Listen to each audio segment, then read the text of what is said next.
قانون 24 همچو یک درباری رفتار کنید.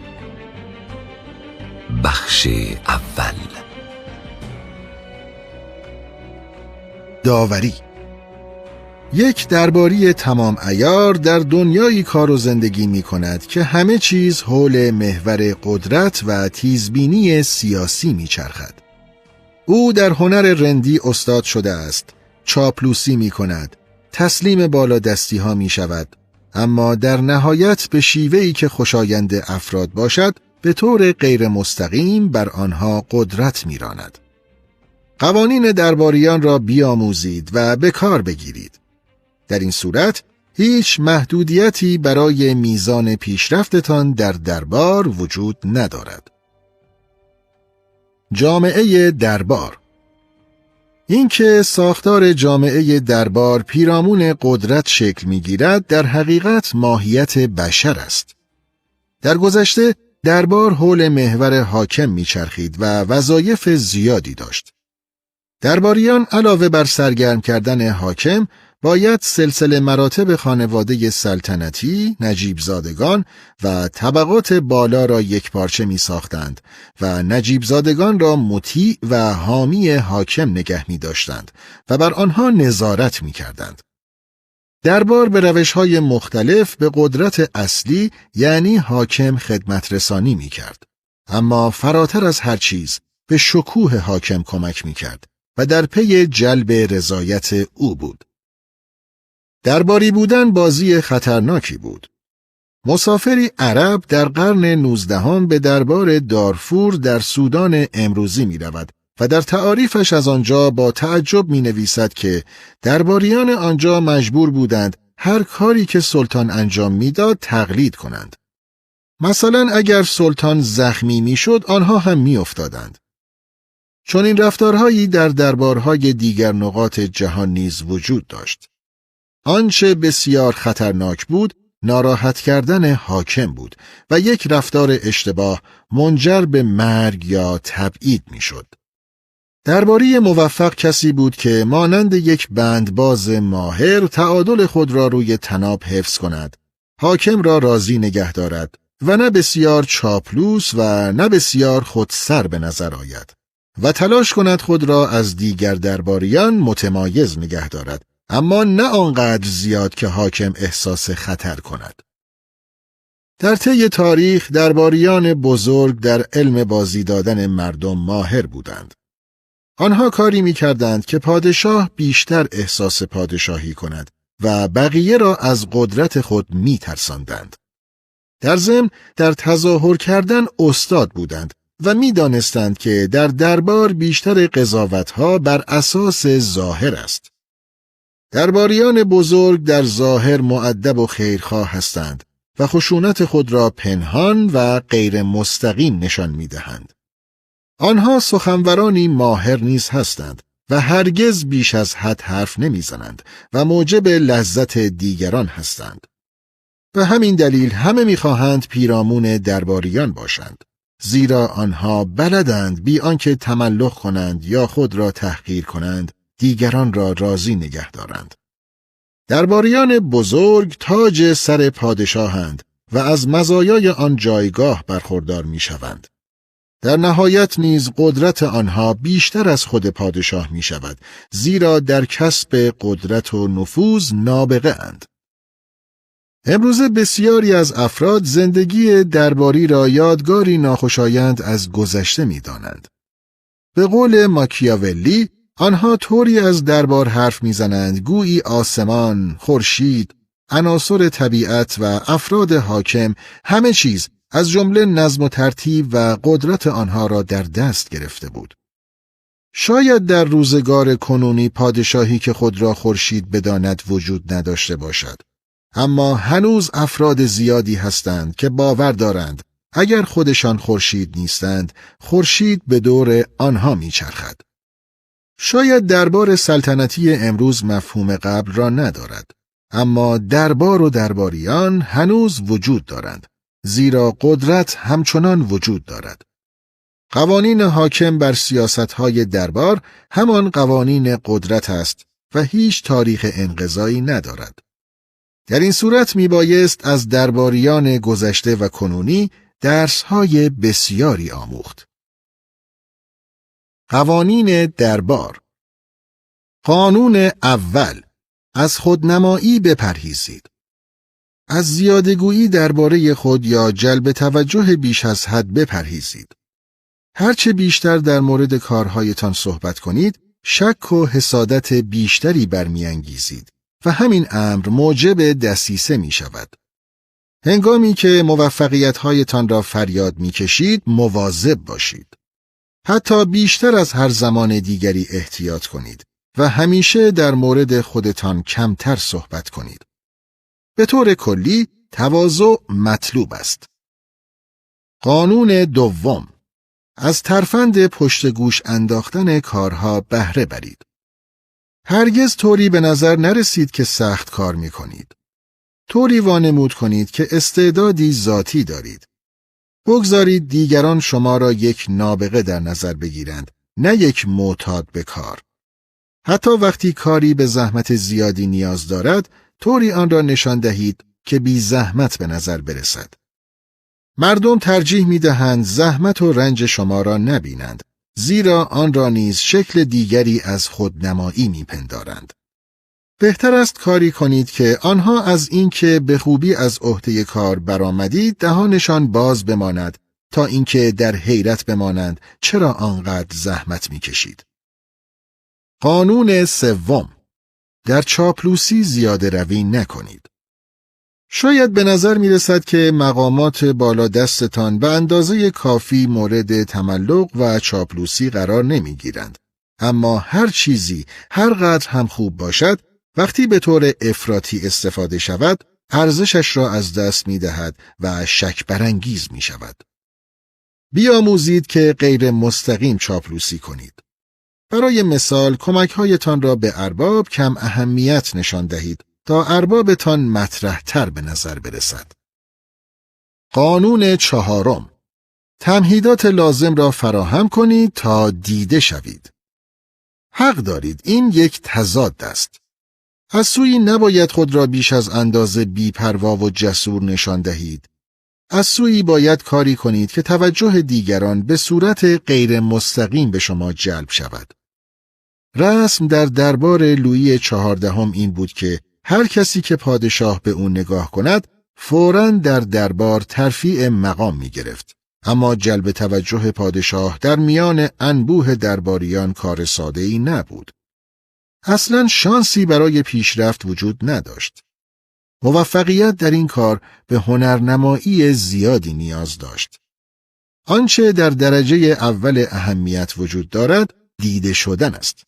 پس قبل از هر چیز به ظاهر فیزیکی توجه کنید و بعد راهی بیابید تا طرف مقابل برداشتی متفاوت از شما داشته باشد. قانون پنجم، سبک و گفتار خود را با توجه به شخصیت فردی که با او روبرو می‌شوید تغییر دهید. این تصور که هر کس باید سبک رفتاری خاص خودش را داشته باشد و با تمامی افراد در هر مقامی که هستند یکسان صحبت و رفتار کند غلط است. زیردستان این رفتار شما را نوعی مدارا به شمار می‌آورند و بالادستی‌ها هرچند در ظاهر چیزی نمی‌گویند، اما از شما می‌رنجند. باید کلام و رفتار خود را مناسب با هر فرد تغییر دهید. این دروغگویی نیست، بلکه بازی است و بازیگری نوعی هنر است. این هنر را بیاموزید. این مسئله حتی برای فرهنگ‌های گوناگونی که در دربارهای امروزی وجود دارند نیز مصداق دارد. هرگز تصور نکنید که معیارهایتان در مورد رفتار و داوری جهانی است. اگر نمی‌توانید خود را با فرهنگی دیگر تطبیق دهید، یک نقطه ضعف بزرگ دارید. قانون ششم، هرگز حامل اخبار بد نباشید. پادشاه دستور قتل قاصد بدخبر را صادر می کند. این جمله شاید به نظر کلیشه‌ای بیاید، اما حقیقت دارد. باید تلاش کنید و اگر لازم بود دروغ بگویید و تقلید کنید تا خیالتان راحت شود که قرعه رساندن اخبار بد به نام همکار شما و نه خود شما بیفتد. فقط اخبار خوب را برسانید. این رویکرد شما باعث خوشحالی رئیستان می شود. قانون هفتم: هرگز با رئیستان دوستی و صمیمیت نکنید. بالادست شما هرگز دوستی زیردست نمی خواهد، بلکه یک زیردست می خواهد. هرگز با لحن و ژستی دوستانه به او نزدیک نشوید یا طوری رفتار نکنید که گویی بهترین دوست او هستید. این حق تنها مختص به اوست. اگر او انتخاب کرده که در این سطح با شما رفتار کند، با احتیاط با او دوست شوید. در غیر این صورت جهت مخالف را در پیش بگیرید و فاصله بین او و خودتان را حفظ کنید. قانون هشتم: هرگز به طور مستقیم از بالادستی‌هایتان انتقاد نکنید. گاهی بعضی از انتقادها ضروری است، اما روش بیان آن مهم است. می‌دانید اگر سکوت کنید یا توصیه‌ای نکنید، خطراتی شما را تهدید خواهد کرد. پس بیاموزید که در لفافه و تا حد ممکن غیر مستقیم توصیه و انتقاد کنید. قبل از انتقاد 2 یا 3 بار تمرین کنید تا مطمئن شوید که به اندازه کافی غیر مستقیم و ملایم و محترم هستید یا نه. قانون نهم: در تقاضا از بالادستی‌هایتان زیاده روی نکنید. برای یک ارباب هیچ چیز آزاردهنده تر از آن نیست که مجبور شود درخواست زیر دستش را رد کند. چون این کاری در او احساس گناه و خشم ایجاد می کند. پس تا آنجا که می توانید به ندرت تقاضایی داشته باشید و بدانید چه زمانی مطرحش کنید و چه زمانی دست از تقاضا کردن بکشید. به جای آنکه از رئیس خود تقاضایی داشته باشید، کاری کنید که خودش با میل خودش آن را به شما هدیه و لطف کند. مهمتر از همه آنکه از طرف دیگران به ویژه دوستان خود درخواستی را مطرح نکنید. قانون دهم: هرگز درباره ظاهر یا سلیقه افراد شوخی نکنید. شوخ طبعی و سرزندگی از ویژگی‌های ضروری یک درباری خوب است. اما از شوخی درباره ظاهر یا سلیقه افراد به شدت خودداری کنید. زیرا این دو بخش بسیار برای همگان محترم است. به ویژه اگر این فرد رئیس شما باشد. حتی وقتی از آنها دور هستید، باز هم چنین شوخی کردنهایی را امتحان نکنید، چون در این صورت خودتان را به دردسر می‌اندازید. قانون 11: بدبین و عیبجوی دربار نباشید. کار خوب دیگران را تحسین کنید. اگر همواره نگاهی انتقادآمیز به زیردستان یا همکاران خود داشته باشید، بخشی از آن انتقاد گریبان خودتان را می‌گیرد و همانند ابری تیره هر کجا بروید بالای سرتان خواهد بود.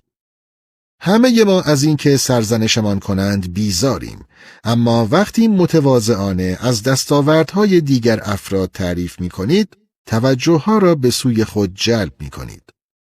تحسین کردن یا دست کم تظاهر به تمجید یکی از استعدادهای نادر و رو به انقراض اما بسیار ارزشمند امروز است.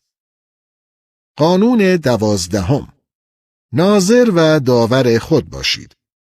آینه اختراعی ناب است که بی آنکه زیاده روی کند واقعیت را نشان می‌دهد. برای کارهایتان نیز به آینه نیاز دارید. گاهی دیگران نقش آینه را بازی می‌کنند و می‌گویند که در شما چه می‌بینند، اما این روشی مطمئن نیست. باید خودتان آینه باشید و ذهنتان را عادت دهید که تلاش کند شما را همان گونه که دیگران می‌بینند ببیند. آیا خیلی چاپلوسانه رفتار می کنید؟ آیا تلاش می کنید که رضایت دیگران را به دست آورید؟ آیا محتاج توجه هستید و این تصور را ایجاد می کنید که در حال سقوط هستید؟ ناظر و داور خود باشید تا از گیر افتادن در اشتباهات جلوگیری کنید. قانون 13: بر احساساتتان غلبه کنید. خود را بازیگر نمایش بزرگ زندگی بدانید و بیاموزید که طبق فرمان و در زمان مناسب گریه کنید و بخندید. باید بتوانید هم خشم و ناامیدیتان را پنهان کنید، هم به رضایت و موافقت وانمود کنید. باید صاحب بلا منازع صورتتان باشید. می توانید نامش را دروغگویی بگذارید، اما اگر دوست دارید وارد بازی نشوید و همیشه صادق و رک باشید، دیگر گله نکنید که چرا دیگران شما را خودخواه و نفرت انگیز می نامند. قانون 14: با زمانه پیش بروید. شاید حفظ حال و هوای دوران گذشته جذاب باشد، اما پوشیدن لباسهای مد 10 سال پیش به نظر خنده‌دار است. مگر آنکه بخواهید نقش یک دلقک درباری را بازی کنید. حتی اگر این روزگار باب دلتان نیست، سعی کنید روحیه و طرز فکرتان را به روز نگه دارید. از سوی اگر جلوتر از زمانه خیش پیش بروید، هیچ کس درکتان نخواهد کرد.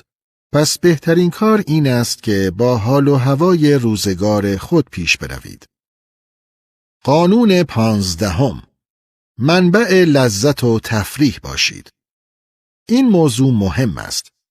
ذات انسان اینگونه است که از مسائل ناخوشایند و ناگوار بگریزد و مانند پروانه‌ای دور آتش به دنبال محفل سرگرمی و شادی باشد. خود را مانند آتش گرم و پرحرارت نشان دهید تا به رده‌های بالا دست یابید.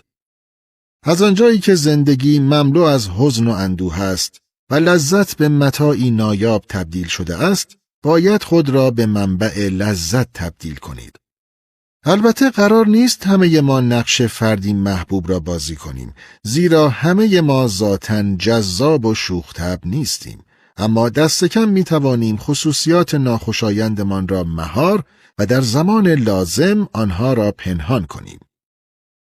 کسی که در دربار آمد و شد دارد، بر ژست‌ها، چشم‌ها و صورتش تسلط دارد. او عمیق و نافذ است، اما خود نفوذناپذیر است. کارهای بد را به روی خود نمی آورد. به روی دشمنانش لبخند می زند. خشمش را مهار می کند. علایقش را پنهان می کند. به قلبش دروغ می گوید و خلاف احساساتش سخن می گوید و عمل می کند.